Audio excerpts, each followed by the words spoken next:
Hello friends.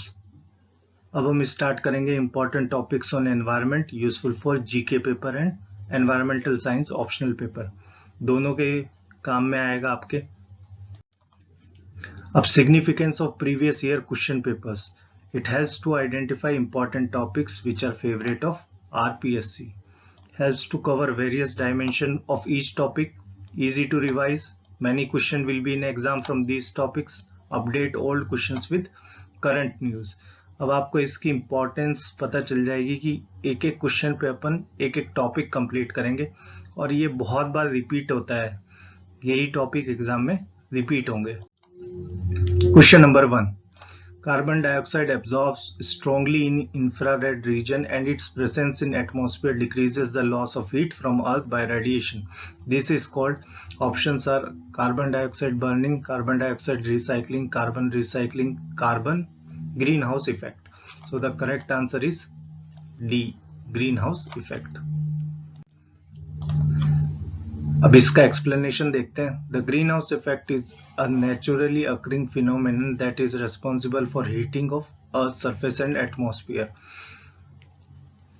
Incoming sun rays है, earth absorb करेगी और it will be reflected back earth in the form of long wave radiation, that is infrared radiation from the earth. ये radiate back हो गई into atmosphere, greenhouse gases इनको absorb कर लेती हैं और ये वापस से अर्थ की तरफ रेडिएट बैक करती हैं, and the cycle continues till the earth surface has no long wave radiation to emit. अब जैसे ग्रीन हाउस की गैसेस की कंसंट्रेशन एटमॉस्फेयर में इंक्रीज होगी तो ये प्रोसेस लॉन्ग टर्म चलेगा, जिसकी वजह से एनुअल एवरेज अर्थ टेम्परेचर जो होगा वो इंक्रीज हो जाएगा और उसी को हम क्या कहते हैं, ग्लोबल वार्मिंग।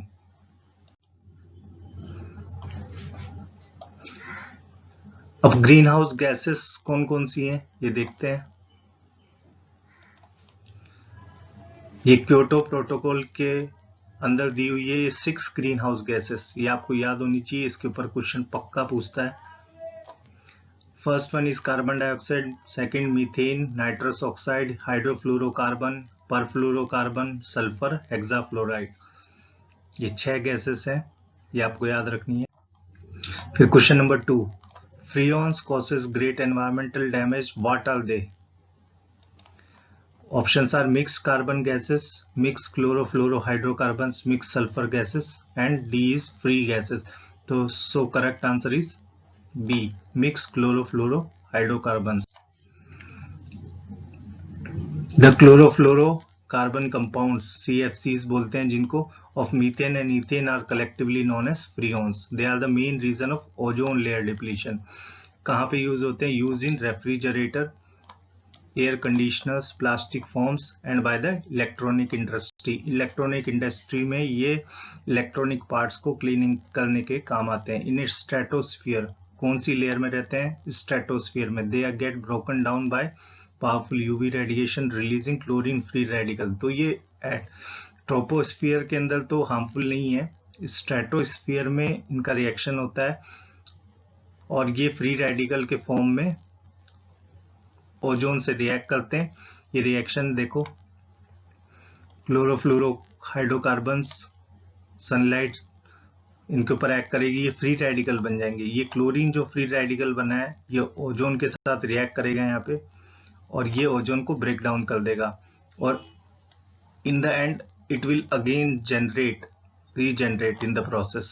so ये long term effect करता है एटमॉस्फेयर में, ये डिग्रेड नहीं होता है।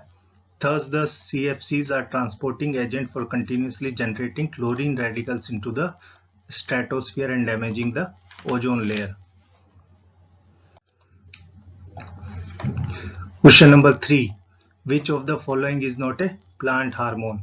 so option are A, cytokinin, auxins, calcium and gibberellin। so the correct answer is C, calcium। calcium is a plant nutrient। so plant growth regulator कौन कौन से हैं? plant growth regulators are, first one is auxin, gibberellin, cytokinin, ethylene। ethylene it it enhances the respiration rate during ripening of the fruits. So fruits की ripening में क्या काम आता है? इथाइलिन. Plant growth inhibitors. कौन कौन से इनहिबिटर्स? कौन से? Abscisic acid, also called as stress hormone. It is also called as a stress hormone. By inducing dormancy, ABA helps seeds to withstand desiccation and other factors unfavorable for growth. So जब unfavourable factor होंगे तो growth को रोक देगा, और जैसे ही favourable factors आएंगे environment के तो ग्रोथ इंड्यूस हो जाएगी. प्लांट न्यूट्रिएंट्स वाला जो टॉपिक है वो भी यहीं पे कंप्लीट करेंगे. Macronutrients are generally present in plant tissues in large amount. अब कितनी अमाउंट में प्रेजेंट होनी चाहिए? In excess of 10 millimole per KG of dry matter. 3 के पेयर में याद रखिए. 9 टाइप के हैं macronutrients: carbon, hydrogen, oxygen, nitrogen, phosphorus, sulphur, potassium, calcium and magnesium. Micronutrients देखते हैं सेकंड टाइप, जिनको ट्रेस एलिमेंट्स भी कहते हैं. Are needed in very small amount. Very small amount में यूज होते हैं. कितनी होनी चाहिए? Less than 10 millimole per KG of dry matter. ये कितने हैं? 8. Iron, magnesium, copper, molybdenum, zinc, boron, chlorine and निकल.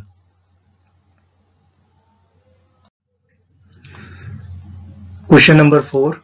Asbestos is no longer preferred for commercial use because options are: it causes lung cancer, its structure are very weak, it is not soundproof, it catches fire. So the correct answer is option A, it causes lung cancer. Asbestosis, a disease of lungs and respiratory tract, जिसको वो बोलते हैं pneumoconiosis, caused by inhalation of fine asbestos particles. Asbestos dust can also cause some forms of lung cancer. Question number 5. Iodine is obtained from, options are Gracilaria, Laminaria, Oidogonium, Spirogyria. So the correct answer is B, Laminaria. Iodine is obtain from members of brown algae. तो आपको याद रखना है कि brown algae से obtain होता है iodine. The iodine is extracted from the brown algae Laminaria digitata. They are the largest and most efficient accumulator of iodine among the living organisms. Question number 6. The term biomagnification refers to, options are raising of environmental issues by man, growth of organism due to food consumption, increase in population size, increase in concentration of non-biodegradable pollutants. So the correct answer is D, increase in concentration of non-biodegradable pollutants. Non-biodegradable है इसीलिए तो वो accumulate हो रहे हैं, ठीक है ना, उनका मैग्निफिकेशन हो रहा है. यहां से आप चूज कर सकते हैं वैसे options. Option D is correct.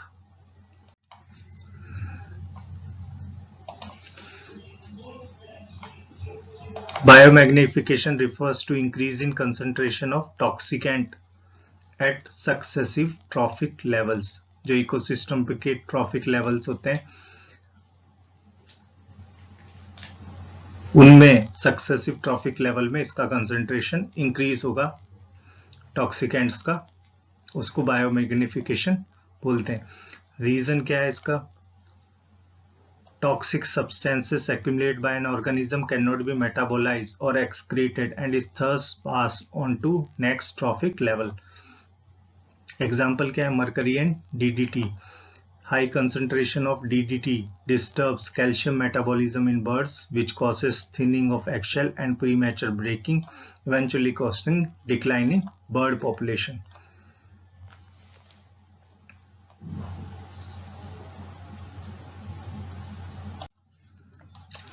जैसे वाटर के अंदर, जो वाटर है पॉन्ड के अंदर, उसके अंदर कंसंट्रेशन है DDT की 0.003 पार्ट्स पर बिलियन. फिर जू प्लैंकटन जो इनके ऊपर फीड करेंगे उनमें कंसंट्रेशन इंक्रीज होकर कितनी पहुंच जाएगी 0.04 पार्ट्स पर मिलियन। फिर स्मॉल फिश जो इनके ऊपर जू प्लैंकटन के ऊपर फीड करेगी उनके ऊपर कंसंट्रेशन इंक्रीज हो जाएगी DDT की 0.5 ppm। फिर लार्ज फिश स्मॉल फिश के ऊपर फीड करेगी, वहां पर फिर कंसंट्रेशन इंक्रीज हो जाएगी।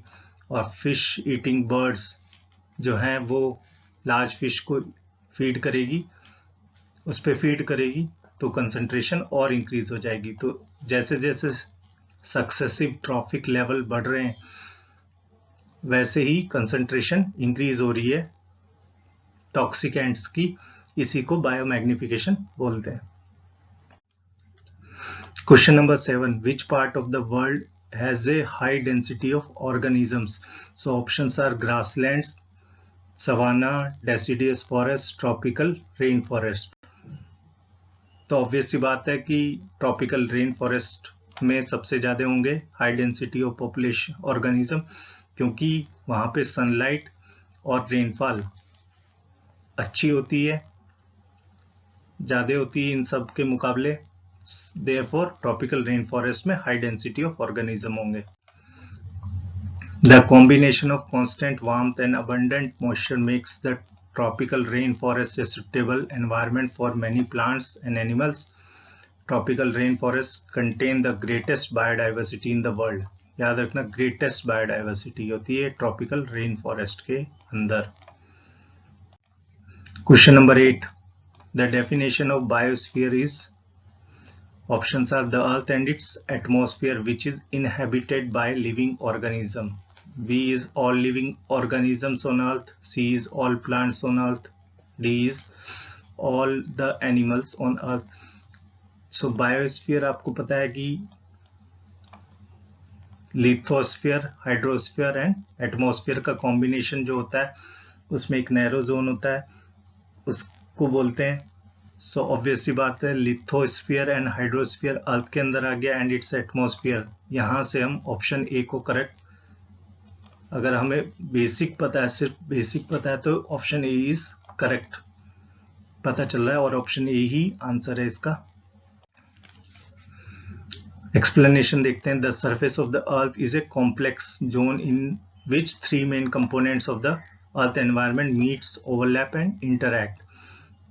तो ये लिथोस्फीयर, हाइड्रोस्फीयर एंड एटमॉस्फेयर, 3 जो मेन कंपोनेंट्स हैं अर्थ के, वो मीट कर रहे हैं, ओवरलैप कर रहे हैं और इंटरैक्ट कर रहे हैं। और इस मीट, ओवरलैप एंड इंटरैक्ट का जो जोन है इसको हम बोलते हैं biosphere. The biosphere is a narrow zone where we find land, water and air together which contains all forms of life. All forms of life, याद रखना, all forms of life. Question number 9.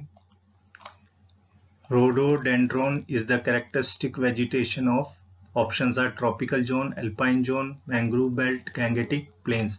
Correct answer is B, alpine zone.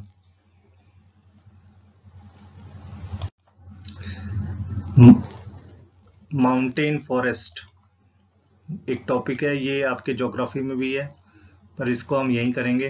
The decrease in temperature with increasing increasing altitude leads to the corresponding change in natural vegetation. जैसे जैसे altitude increase होगा temperature decrease होगा, जिसकी वजह से natural vegetation भी change होगा। The Himalayan ranges show a succession of vegetation from the tropical to the tundra. So इसमें कौन कौन से हैं, जैसे डेसिडियस फॉरेस्ट फुटहिल्स के अंदर, फिर उसके बाद wet temperate type of forest, altitude क्या है उसका 1000 to 2000 मीटर। फिर इसमें कौन कौन से स्पीशीज हैं, evergreen broadleaf trees like oak and chestnut. फिर 1500 to 1750 pine forest with chir pine, ऐसे यूजफुल कमर्शियल ट्री हो जाएगा। फिर देवदार भी इसके अंदर है जो कि हाई एंडेमिक स्पीशीज कहाँ का, western part of Himalayan ranges का। देवदार की जो वुड है वो कंस्ट्रक्शन एक्टिविटी में यूज होती है mainly, it is durable would. फिर उसके बाद आएगा ब्लू पाइन एंड स्प्रूस जो एल्टीट्यूड हो जाएगा 2225 से 3048, 2225 to 3048 meter. Temperate grasslands are also found here. फिर हायर रिचेस में जाएंगे तो ट्रांजिशन हो जाएगा अल्पाइन जोन्स एंड पास्चर्स के लिए, अल्पाइन फॉरेस्ट एंड पास्चर। और ये अल्पाइन फॉरेस्ट एंड पास्चर्स के स्पीशीज हैं silver firs, junipers, pines, beech and rhododendrons. ये कितनी हाइट पे अकर करते हैं? 3000 to 4000 मीटर एल्टीट्यूड पे। सो मेनली आपको याद रखना है कि जो ट्रॉपिकल टू टूंड्रा जो है वो वेजिटेशन मिलता है हिमालयन रेंजेस पे। फॉरेस्ट कौन कौन से हैं? डेसिडियस फॉरेस्ट फुटहिल में, wet temperate type of forest 1000 से 2000 एल्टीट्यूड पे, ठीक है। इसके जो स्पीशीज हैं वो हैं evergreen broadleaf trees like oak and chestnut. फिर 1500 से 1750 जो इसी के अंदर जोन है उसमें पाइन फॉरेस्ट मिलेंगे, उसी वहां पे ही देवदार मिलेंगे। और फिर उसके बाद 2225 to 3048 मीटर पर ब्लू पाइन एंड स्प्रूस हो जाएगा। यहाँ पर टेम्परेट ग्रासलैंड्स भी मिलेंगे। फिर हायर रिचेस पे जाएंगे तो अल्पाइन फॉरेस्ट एंड पास्चर्स होंगे जो कि 3000 to 4000 मीटर पर होंगे। यहाँ के स्पीशीज होंगे silver firs, junipers, pines, beech and rhododendrons. Question number 10. Some reliable indicators of pollution are, options are ferns and cycads, algae and liverworts, lichens and mosses, neem tree and eichhornia. So the correct answer is C, lichens and mosses. Bioindicators include biological processes, species and communities, and are used to assess the quality of the environment and how it changes over time. So, plant bioindicators कौन कौन से हैं? mosses, lichens, fungi, tree bark, tree ring, leaves, ये सारे के सारे plant bio indicators हैं। Animal bio indicators changes in animal population, weather increases और decreases can indicate pollution. Amphibians जो है वो इंपॉर्टेंट एनिमल बायो इंडिकेटर्स हैं।